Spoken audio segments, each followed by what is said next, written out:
Good morning everyone, I am Arab Kansal and welcome to daily stocks of finance. आज है 2 March and cover करेंगे Economic Times को। ये PDF अगर आपको न्यूज़पेपर की चाहिए तो आपको एक नीचे टेलीग्राम ग्रुप का लिंक दिया हुआ है, उसको आप ज्वाइन कर सकते हैं।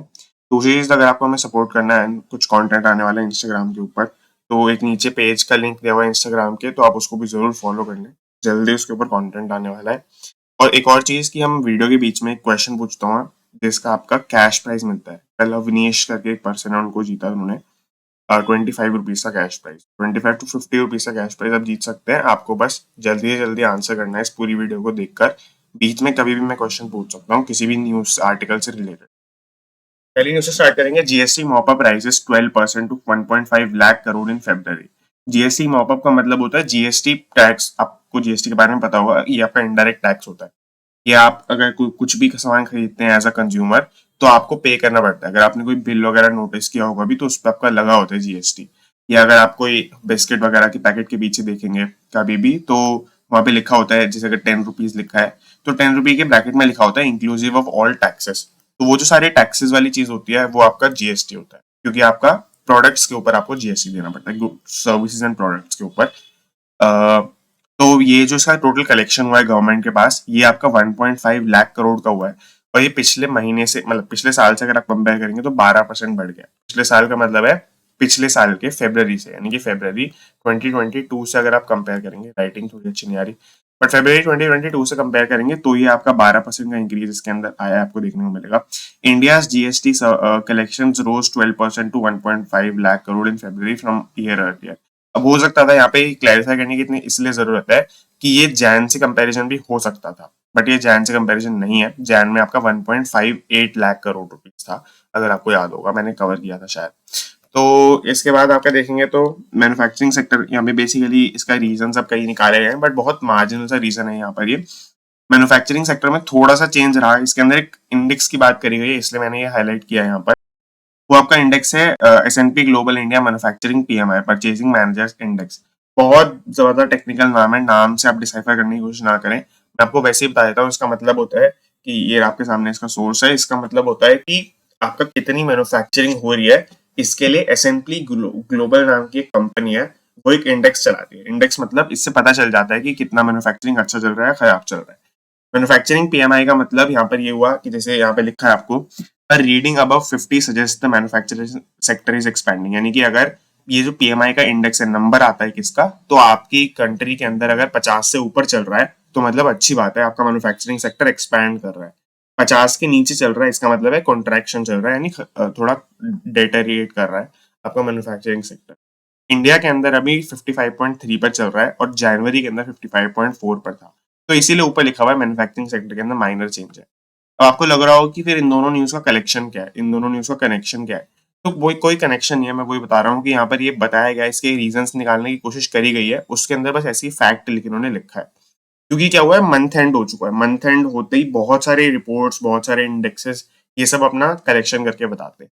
S&P इंडेक्स के बारे में एक और बात कि ये एक डिफ्यूजन इंडेक्स है। डिफ्यूजन इंडेक्स आपका, वैसे तो एक टेक्निकल एनालिसिस की टर्म है, बट जैसे कई सारे इंडेक्स होते हैं वो आपकी वॉल्यूम पे काम करते हैं। वॉल्यूम मतलब कि कितना इन्वेस्टमेंट आया या कितना अमाउंट बेसिकली। बट यहाँ पे क्या होता है, यहाँ पर ये नंबर ऑफ फैक्टर्स पे कंपेयर करते हैं। नंबर ऑफ मैन्युफैक्चरिंग एंटिटीज जो है उन पे ज्यादा कंपेरिजन होता है। तो हर एंटिटी ने कितना कितना बनाया है ये ज्यादा रेलेवेंट नहीं है, कितनी कितनी एंटिटीज एक बेंचमार्क के ऊपर बना रही हैं, उसकी काउंटिंग से ये ज्यादा इनको फर्क पड़ता है। तो ये डिफ्यूजन इंडेक्स के बारे में बेसिक था। ये बहुत टेक्निकल टर्म है, अगर आपको ये समझ में नहीं आया तो आप ये छोड़ भी सकते हैं। नाउ यहाँ पर चलते हैं कि कलेक्शन अबव 1 पॉइंट, ये काफी अच्छा एक स्टेटिस्टिक है कि पिछले 12 महीने में, पिछले पूरे एक साल में 1.4 लाख करोड़ रुपीज से ऊपर रहा है आपका कलेक्शन, जीएसटी का कलेक्शन। ये आप अगर कहीं पे कोई प्रेजेंटेशन कर रहे हैं तो यूज भी कर सकते हैं। Decathlon in talks with Indian government to sell other brands. Decathlon आपको सभी को पता है कि फ्रांस की एक कंपनी है, इंडिया के अंदर ऑपरेट करती है, बहुत सारे स्टोर्स हैं। और इंडिया के अंदर एक और चीज है कि जैसे ये डिकैलथॉन के अंदर अगर आपने एक चीज नोटिस की होगी, तो इसके अंदर सिर्फ डिकैथलॉन के ही आपके जो भी स्पोर्टिंग इक्विपमेंट है या कपड़े हैं, जो भी है, सब इन्हीं का मिलता है। तो यहाँ पर क्या है कि बट बाहर ऐसा नहीं होता। बाहर आपका डिकैथलॉन के अंदर दूसरी कंपनी के ब्रांड्स भी मिलते हैं। तो बाहर क्या होता है, जैसे यहाँ पे लिखा भी है, globally rival brands account for 1/5 of Decathlon's revenue, यानी डिकैथलॉन के स्टोर के अंदर बाकी दूसरी कंपनीज के जो प्रोडक्ट्स बिकते हैं वो 1/5 ऑफ देयर रेवेन्यू है ग्लोबली अगर बात करेंगे। बट इंडिया के अंदर इन्होंने अभी अलाउड नहीं किया है। क्यों नहीं किया है? क्योंकि इंडिया के अंदर एफडीआई की अगर हम परमिशन देखेंगे तो वो सिंगल स्टोर रिटेल के अंदर, सिंगल ब्रांड रिटेल के अंदर, सिंगल ब्रांड रिटेल का मतलब हुआ कि एक ऐसा स्टोर जो एक ही ब्रांड के कपड़े बेचे या एक ही ब्रांड की चीज बेचे, जैसे नाइकी या एडिडास, ये सब भी यही करते हैं, आपने देखा होगा। तो इनके ऊपर 100% एफडीआई अलाउड होता है। 100% एफडीआई मतलब पूरा वहां से फंडिंग आप ले सकते हैं। बट अगर जैसे आप मल्टी ब्रांड रिटेलर बन जाते हैं, क्योंकि ये लोग क्या करना चाहते हैं, ये यही परमिशन मांग रहे हैं इंडियन गवर्नमेंट से कि हम दूसरे ब्रांड्स को बेच सकते हैं क्या। अभी के लिए सिंगल ब्रांड रिटेलर है, ये मल्टी ब्रांड रिटेलर बनना चाहते हैं। बट जैसे मैं यहाँ पे आपको दिखा देता हूँ कि मल्टी ब्रांड रिटेलर बनते ही आपका एफडीआई का लिमिट 51% हो जाएगा। तो इसीलिए यहाँ पर इनको दिक्कत आ रही है, इसलिए ये परमिशन चाहते हैं कि 100% पे ही ये मल्टी ब्रांड में ऑपरेट कर लें, जो कि मोस्ट लाइकली इनको नहीं मिलने वाली है। अब इसके बाद चले तो सीईओ, ये किसकी स्टेटमेंट है? ये आपकी सीईओ बारबरा मार्टिन कोपोला की स्टेटमेंट है। यहाँ पे नाउ आगे चलते हैं। Moody's raises India GDP forecast to 5.5%। Moody आपको सभी को पता है क्रेडिट रेटिंग एजेंसी है, आपकी एक रेटिंग एजेंसी है। इन्होंने क्या किया, इन्होंने आपका 5.5% पे बढ़ा दिया आपकी फोरकास्ट को, क्योंकि नवंबर का जो इनका प्रिडिक्शन था वो 4.8% पर था। अब जो उन्होंने अभी किया है नवंबर फरवरी के बाद वेडनेसडे को ही किया है, तो वो आपका 5.5% पे इन्होंने बढ़ा दिया। अब इसके पीछे इन्होंने रीजन ये जो बताया है, इसमें एक रीजन आता है कि हमारे बजट के अंदर कैपिटल एक्सपेंडिचर का बहुत ज्यादा प्लानिंग किया गया है। कैपिटल एक्सपेंडिचर बहुत ज्यादा होने वाला है और आपका रेजिलेंट इकोनॉमी मोमेंटम मतलब अच्छी चल रही है बेसिकली इकोनॉमी। रेजिलेंट मतलब हेल्दी इकोनॉमी में जो मोमेंटम है। इन्होंने G20, अगर G20 मैंने आपको पूरा बताया है, क्योंकि G20 का बहुत ज्यादा इंडिया के अंदर पॉपुलैरिटी बढ़ जाता है। इंडिया के अंदर आप देखेंगे कुछ भी अगर ऐसी चीज जो बीजेपी से रिलेटेड हो जाती है, वो उनकी पॉपुलैरिटी बहुत ज्यादा अपने आप बढ़ जाती है। नहीं तो G20 के बारे में मतलब हर साल सबमिट होते थे, आपको लास्ट वाली सबमिट के बारे में भी नहीं पता होगा मोस्ट प्रोबेबली, एंड अब वाली इंडिया वाली सबमिट के बारे में जरूर पता होगा। तो ये हुआ है, बट इसलिए इन्होंने क्या किया है, G20 इकोनॉमी मतलब इसलिए नहीं किया है, बट ऐसे मैं आपको कनेक्ट करने के लिए बता रहा हूँ कि G20 आपको सभी को मीनिंग अब याद आ गया होगा। तो G20 की इन्होंने सारी कंट्रीज के अंदर, कुछ कंट्रीज के अंदर इन्होंने बेस लाइन की जो ग्रोथ इंडेक्स है ये बढ़ा दिया, जैसे इंडिया के अंदर किया है 4.8% से 5.5%, और ये काफी बड़ा इंक्रीज है। और ये क्या एक्चुअल फिगर है? नहीं, ये एक्चुअल फिगर नहीं है, ये एक्सपेक्टेशन है। तो अब यहाँ पर है Delhi bike taxi ban delivers a blow to e commerce. तो यहाँ पर क्या हुआ है कि दिल्ली बाइक टैक्सी का जो बैन हुआ है, इसका मैं आपको बैकग्राउंड देता हूँ। दिल्ली गवर्नमेंट ने क्या निकाला था, अभी एक अपना मतलब स्टेटमेंट निकाला था, ऑर्डर निकाला था, जिसके अंदर इन्होंने 2 व्हीलर टैक्सी एक टर्म यूज करी, उसको बैन कर दिया। जैसे आपका मेजरली इसके अंदर रैपिडो आता है, रैपिडो के अलावा भी बहुत सारे हैं, बट रैपिडो जैसी टैक्सीज को बैन कर दिया। यहाँ पर क्या लिखा है कि इसने अब बहुत सारे जो चालान वाले ऑफिसर्स होते हैं या जो बहुत सारे लोग होते हैं, उनको उन्होंने क्या करना शुरू कर दिया कि जोमेटो स्विगी जो आपके ई कॉमर्स ऑपरेटर्स हैं, उनके जो डिलीवरी पर्सन होते हैं उनको भी पकड़ना शुरू कर दिया इस बात पर कि ये भी बैंड है, ये भी बैंड है। बट ऐसा नहीं है। आवर जैसे यहाँ पे लिखा भी है, are delivery executives are being wrongly issued challans despite the notification being applicable to only bike taxi service providers. तो ये आपके जो ये होते हैं जोमेटो स्विगी वाले, इनको एक टर्म यूज की जाती है बाइक सर्विस या जो भी एग्रीगेटर्स। एग्रीगेटर्स एक टर्म होती है कि ये जो मतलब ये कोई ऐसा सर्विस प्रोवाइड कर नहीं रही, ये आपका एक जगह से मतलब बेसिकली ट्रांसपोर्ट टाइप की सर्विस प्रोवाइड भी नहीं कर रहे हैं लोग, ये आपका बस फैसिलिटेट कर रहे हैं डिलीवरी को। अगर आप इनको कैटेगराइज करने लग जाएंगे कि ये रेस्टोरेंट के बिजनेस के अंदर आते हैं, डिलीवरी बिजनेस के अंदर आते हैं, तो बहुत मुश्किल हो जाएगा, क्योंकि ये एक तरीके से फूड डिलीवरी कर रहे हैं और बस ये कोई बना भी नहीं रहे कहीं पर, ये बस लेके आके दे रहे हैं। तो it is just as good as की मतलब एक एग्रीगेटर ही बेसिकली इसके लिए एक सही टर्म निकल के आती है। तो अब यहाँ पर क्या हुआ कि ये आपका एग्रीगेटर्स हैं और इनको एज अ डिलीवरी बॉयज या एज अ ड्राइवर्स इनको पनिशमेंट नहीं मिलनी चाहिए, ऐसा इनका इनके स्विगी जोमेटो वाली कंपनी के मतलब जो भी ऑफिशियल्स हैं उनका कहना है। आगे चलेंगे, बहुत बेसिक न्यूज है यहाँ पर। पेट्रोल सेल्स अब 12%, डीजल सेल्स 13%। आपको पता है फरवरी से कंपेयर कर रहे हैं, ये लास्ट फरवरी से, तो उनसे आपका पेट्रोल सेल्स 12% से बढ़ गया है, डीजल 13% से बढ़ गया है। अब आगे एटीएफ और एलपीजी का भी इसके अंदर दिया हुआ है, तो ये चीज है, ये हुआ है यहाँ पर। अब इसमें रीजन बताया गया है, बहुत बेसिक रीजन है कि हायर मोबिलिटी, मतलब लोग ट्रैवल ज्यादा कर रहे हैं इसलिए बढ़ गया है, बहुत बेसिक बात है। Russian crude imports in Feb अब 28% ओवर जनवरी, यानी कि पिछले अगर हम टाइम से कंपेयर करें, पिछले इंपोर्ट से पिछले महीने यानी जनवरी से कंपेयर करेंगे तो 28% क्रूड ऑयल का इम्पोर्ट यहाँ पे बढ़ गया है। ये जो आपको मार्केट शेयर में अलग फिगर दिख रही है 35%, इससे आप कंफ्यूज ना होंगे। इससे क्या है कि टोटल इंडिया के अंदर जितना भी इम्पोर्ट हुआ क्रूड ऑयल का, उसकी परसेंटेज दे रखी है कि उसमें से कितना हमने रशिया से इम्पोर्ट करा। तो अगर 100 मिलियन टोटल इम्पोर्ट हुआ था तो हमने 35 मिलियन रशिया से इम्पोर्ट किया था, 35% जो यहाँ पे दिया हुआ है। अब इसके अंदर क्या लिखा है कि जैसे मार्केट शेयर की बात करेंगे तो यहाँ पर टोटल कितना मंगाया हमने, 1.6 मिलियन बैरल्स। यहाँ पर काफी रिकॉर्ड वाली चीज है, 1.6 million barrels per day of crude oil हमने इंपोर्ट किया है रशिया से फरवरी के अंदर, which makes up 35% of the total import. अब यहाँ पर इसके अलावा कुछ नहीं है इस न्यूज के अंदर। एक छोटी सी बात और है कि इंडिया ने आपका जो इंडिया के रिफाइनर्स हैं उनको पेमेंट करनी पड़ती है रशिया को, तो उन्होंने दो, रशिया को भी और बाकी सारी ये जो कंट्रीज हैं इनको भी। तो अब इन्होंने क्या किया है, बाहर की वेस्टर्न स्क्रूटिनी को हटा दिया, यानी कि जैसे G7 कंट्रीज जो है उन्होंने बैन लगा दिया, थोड़ा थोड़ा कैप्स लगा दिए हैं, कुछ ऐसा कर दिया बेसिकली। ये जो सारी कंट्रीज है इनसे इम्पोर्ट करने के ऊपर G7 का मतलब इसके अंदर यूएसए वगैरह भी आ गया। तो अब अगर हम डॉलर्स के अंदर पेमेंट करते हैं तो वहां पे बहुत ज्यादा स्क्रूटिनी होती है, मतलब बहुत ज्यादा इंक्वायरी होती है, ये सब पूछते हैं, पूछताछ होती है, और इससे आपका टोटल ओवरऑल रिलेशन भी अच्छे नहीं रहते हैं कंट्री के साथ। तो इन्होंने क्या किया, इसको भी अवॉइड कर दिया। इन्होंने क्या किया, सीधा अभी यूएई की करेंसी, दुबई की करेंसी दिरहम एंड रशिया की करेंसी रूबल्स, इनमें पेमेंट करते हैं, दिरहम और रूबल्स में। तो आई होप आपको पूरा क्लियर होगा यहाँ पर। अब आगे चले तो Bristol Myers to set up drug development centre in Hyderabad. सबसे पहले ब्रिस्टल मेयर्स समझते हैं। ब्रिस्टल मेयर्स स्क्विब करके एक कंपनी है बाहर की, मैं आपको एग्जैक्टली बताता हूँ, अमेरिकन कंपनी है, ये आपका न्यूयॉर्क सिटी के अंदर इनका हेडक्वार्टर्स है। एंड इन्होंने क्या किया, इंडिया के अंदर ऑलरेडी ऑपरेट करते हैं और बहुत बड़ा एक हेल्थ केयर ब्रांड है।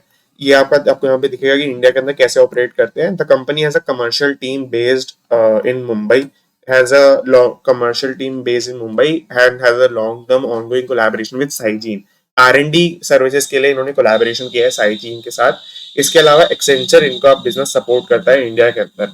तो अब ये क्या करना चाहते हैं, हम हैदराबाद के अंदर ये एक ड्रग मेकिंग का, मतलब ड्रग डेवलपमेंट सेंटर ये एस्टैब्लिश करना चाहते हैं। ड्रग डेवलपमेंट सेंटर अब सभी को पता है कि कैसी ड्रग वाली बात करें, मेडिकल साइंस के अंदर जो ड्रग्स यूज होते हैं उनकी बात करें, हैदराबाद के अंदर ये प्लांट खुलने वाला है। तो आई होप पूरा क्लियर होगा। सिगटपल रेजेस 34.5। हेल्थ केयर सेक्टर से एक और न्यूज है। सिगटपल नाम का एक स्टार्टअप है, ये आपका 2020 से ऑपरेट कर रहा है एंड इन्होंने अपना एक फंडिंग रेज कर लिया है 34.5 करोड़ का फ्रॉम इन्वेस्टर्स, जिनके अंदर इंडिया पार्टनर्स एंड एक्सेल भी है। ये इनके ऑलरेडी एग्जिस्टिंग पार्टनर्स हैं। इनके अलावा काफी सारे स्ट्रेटेजिक लीडर्स हैं हेल्थ केयर सेक्टर के जो इनके अंदर आए हैं, जैसे यहाँ पे लिखा है। द हेल्थ केयर स्टार्टअप, ये जो स्टार्टअप है ये क्या करेगा इस पैसे का, ये will raise the new capital to drive geographical expansion, यानी ज्योग्राफिकल एक्सपेंशन, नए नए लैब से सब खोलेगा। Expand its product portfolio and support regulatory clearances, यानी रेगुलेटरी क्लियरेंस आपके लॉज वगैरह को फुलफिल करेगा आपका, एंड प्रोडक्ट पोर्टफोलियो अपना एक्सपैंड करेगा। तो ये चीज है। अब यहाँ पर इनका एक काफी अच्छा जो इनिशिएटिव है इसके बारे में बात करनी जरूरी है। इन्होंने क्या किया है, जो इनका मेन प्रोडक्ट है वो आपका इसके अंदर आता है A100, जो यहाँ पर आपको दिख रहा होगा A100 इनका प्रोडक्ट है। A1 अलग है एंड देन 100 अलग है, एक और बार वापस से। ये इनका प्रोडक्ट है। इसमें क्या हो गया, इन्होंने आपका ऑटोमेशन AI यूज करके एंड मशीन लर्निंग यूज करके एक ऐसा सिस्टम बनाया है। ये जो सिस्टम है A100, इसके अंदर क्या करता है, पैथोलॉजी नाम की सर्विसेज होती हैं। जैसे आपके सामने है, पैथोलॉजी होती है वो ब्रांच मेडिसिन की जो आपकी लेबोरेटरी एग्जामिनेशन और बॉडी टिश्यू, यानी कि जो आपका लैब के अंदर टेस्ट होते हैं टिश्यू से रिलेटेड, इसके अंदर आपकी स्किन के बेसिकली बहुत सारे टेस्ट होते हैं। तो ब्लड सैंपल्स से होते हैं टेस्ट, स्किन के सैंपल्स से होते हैं, तो उनको ये ऑटोमेट कर देगा। ये क्या करता है, खुद से ही माइक्रोस्कोपिक इमेजेस बनाता है, स्टडी करता है एंड इंटरप्रेट करके रिपोर्ट्स बना देता है खुद से कि क्या आपको बीमारी हुई है वगैरह वगैरह। तो इस तरीके से ये आपका ये पूरा प्रोडक्ट है। इसी की क्लियरेंस के लिए, इन्हीं की मेडिकल क्लियरेंस के लिए, लीगल क्लियरेंस के लिए इन्होंने फंडिंग रेज किया मेनली। अब यहाँ पे 17 पेज पे जाएंगे क्योंकि ET मार्केट्स काफी सारे लोगों ने डिमांड किया है एंड काफी अच्छा रहता है पढ़ने के लिए। Adani stocks gain market cap up 44,000 crore. आपको ये हो नहीं सकता कि अदानी स्टॉक्स के फॉल के बारे में ना पता हो, हिंडनबर्ग का रिपोर्ट एंड ये सब। अब यहाँ पर क्या हुआ है कि कल एक न्यूज आई है कि इन्होंने 3 बिलियन का लोन आपका सिक्योर कर लिया है एक आपके सोवरेन वेल्थ फंड से। सोवरेन वेल्थ फंड होता है जैसे अगर इंडिया को, आपके इंडियन गवर्नमेंट को कुछ इन्वेस्टमेंट करनी है तो वो पहले एक फंड सेटअप करेगी, उस फंड में पैसे डालेगी। उस फंड के अंदर फंड मैनेजर्स, इन्वेस्टमेंट बैंकर्स, ये सब लोग होंगे जो एक्सपर्ट होंगे एंड वो लोग इन्वेस्ट कर रहे होंगे। इंडिया के अंदर ये ऐसा बड़ा कॉन्सेप्ट नहीं है, बट बाहर दुबई के अंदर, यूएस के अंदर, सिंगापुर के अंदर बहुत सारी और कंट्रीज हैं जहाँ पे सोवरेन वेल्थ फंड बहुत ही इंपॉर्टेंट रोल प्ले करते हैं पूरी इकोनॉमी के इन्वेस्टमेंट के पॉइंट ऑफ व्यू से। क्योंकि जैसे इंडिया तो आपके डेफिसिट के अंदर रहता है, बहुत सारी कंट्रीज सरप्लस के अंदर रहती हैं आपके, अगर बजट पॉइंट ऑफ व्यू से देखें तो उनको इन्वेस्टमेंट करने की नीड होती है। अब यहाँ पर ये जो हुआ इस लोन के न्यूज के चलते, मार्केट कैप इनकी टोटल मिला के 44,000 करोड़ से बढ़ गई। तो ये हुआ, यहाँ पर हर स्टॉक वाइज दे रखा है कि कितना कितना आपका स्टॉक बढ़ा है, और आप सारे स्टॉक्स इनके देख सकते हैं ऑलमोस्ट बढ़े हैं। अदानी पोर्ट्स ही सिर्फ 1.63% बढ़ा है, बाकी सब तो 2% से ज्यादा, और अदानी एंटरप्राइजेस तो 14% से बढ़ा है। तो आपको आई होप ये पूरा क्लियर होगा। यहाँ पर Moody's maintain stable outlook on Indian banks. Moody's मैंने आपको बताया वापस से। अब मूडी की जो पूरी रिपोर्ट इश्यू हुई है, इसके अंदर आपका इंडियन बैंक्स के ऊपर जो इनका रिपोर्टिंग है वो स्टेबल आउटलुक इन्होंने बताया है। स्टेबल आउटलुक का मतलब ये होता है, मैं पहले आपको बता दूं कि आउटलुक मूडी की जो रहती है वो कैसी रहती है। मूडी का यहाँ पर ये है आपको पूरा चार्ट, एंड एसएनपी का, यहाँ पर एसएनपी की हमने बात की थी थोड़ी सी पहले पीएमआई इंडेक्स के बारे में, तो वो भी क्रेडिट रेटिंग भी करते हैं। एंड फिच भी एक कंपनी है जो करती है। अब इन तीनों आपको चार्ट में थोड़े थोड़े डिफरेंसेस देखने को मिल रहे होंगे। ये आपका AA, ट्रिपल ए ये सब यूज करती है एसएनपी, एंड ये आपका ए स्मॉल स्मॉल ए ऐसे करके यूज करते हैं, BA1 ऐसे करके यूज करते हैं। तो ये कॉम्बिनेशन है आपके बेसिकली लेटर्स एंड नंबर्स का। इसमें सिर्फ नंबर्स एंड प्लस माइनस है, इसमें आपका again numbers and plus minus है। तो in sorry letters and plus minus है। तो इसमें आपका जैसे मूडी की अगर हम बात करेंगे तो ये आपकी सारी रेटिंग है, बट यहाँ पे आपको स्टेबल नहीं दिख रहा होगा। तो स्टेबल आउटलुक का मतलब होता है कि आपका जैसा रेटिंग है आज की डेट में इन वाले चार्ट के अकॉर्डिंग, इस वाले चार्ट के अकॉर्डिंग, वैसा ही रहने वाला है आपके फ्यूचर के अंदर। अगर आप पॉजिटिव आउटलुक बोलते हैं, पॉजिटिव आउटलुक एक होती है, तो आपका मतलब बहुत ऑब्वियस सी बात है कि बढ़ेगा रेटिंग आपका फ्यूचर के अंदर। अभी बढ़ा नहीं है, अभी बढ़ा नहीं है, बट बढ़ेगा। एंड नेगेटिव आउटलुक का मतलब आप समझ रहे हैं कि आपका डिक्रीज होने वाला है, ये हम एक्सपेक्ट करके चलते हैं। स्टेबल आउटलुक यहाँ पर ये बताता है कि सेम रहने वाली है रेटिंग फ्यूचर के अंदर। Now, global credit rating agency Moody's has maintained a stable outlook on India's banks, citing strong fundamental। यानी ऐसा रीजन क्यों है? क्योंकि इंडिया का आपका स्ट्रॉन्ग फंडामेंटल इनको दिख रहा है, and credit growth basically India के अंदर काफी ज्यादा रहेगी, और एसेट क्वालिटी कम नहीं होने वाली। एसेट क्वालिटी का मतलब होता है एनपीए, यानी कि बैड लोन, जो अगर लोग आपका लोन लेकर रिपे नहीं करते हैं, उसकी बात यहाँ पर ये कर रहे हैं। Now HDFC deposit rates look attractive post hike. यहाँ पे आपका HDFC का रेट, इसका मतलब है कि जो आपका HDFC पे अगर आप डिपॉजिट कराते हैं तो आपको कितना रेट्स पे मिलता है, एफडी की बात कर रहे हैं बेसिकली। तो ये आपका इन्होंने अभी पहले भी थोड़ा सा बढ़ाया था, एंड 1 साल भी नहीं हुआ है इसका, अब इन्होंने वापस बढ़ा दिया है इसको, और 0.1% से बढ़ाया है, 10 बेसिस पॉइंट से बढ़ाया है, एंड अब इसकी वैल्यू हुई है 7.75% फॉर 45 मंथ की डिपॉजिट के लिए, 45 मंथ की एफडी के लिए। एंड सीनियर सिटीजन को तो इसमें भी और मिलेगा, 8% मिलेगा। अब यहाँ पर इनका क्योंकि AA रेटिंग है, AAA रेटिंग है, और इनके स्ट्रॉन्ग फाइनेंशियल है, HDFC तो मतलब प्रीमियम बैंक है, उसको ये करने की जरूरत नहीं है, ये बोला जा रहा है। तब भी इन्होंने ऐसा किया है, इसका मतलब काफी अच्छी बात है उन लोगों के लिए जो टैक्स ब्रैकेट में यहाँ पर नहीं आते हैं, जिनको इससे इफेक्ट होता है। यहाँ पर अब आपके सामने क्वेश्चन आता है, इस आर्टिकल में से आपको ढूंढ के बताना है, हमने वैसे कवर कर लिया है। इसके अंदर आपका क्वेश्चन है कि इंडिया ने इस बार तो आपका जितना इंपोर्ट किया, बट 2021 के अंदर और पिछले साल फरवरी के अंदर कितना इंपोर्ट किया था ऑयल यहाँ से, वो आपको यहाँ पर बताना है अपने पूरे मार्केट शेयर के अंदर से।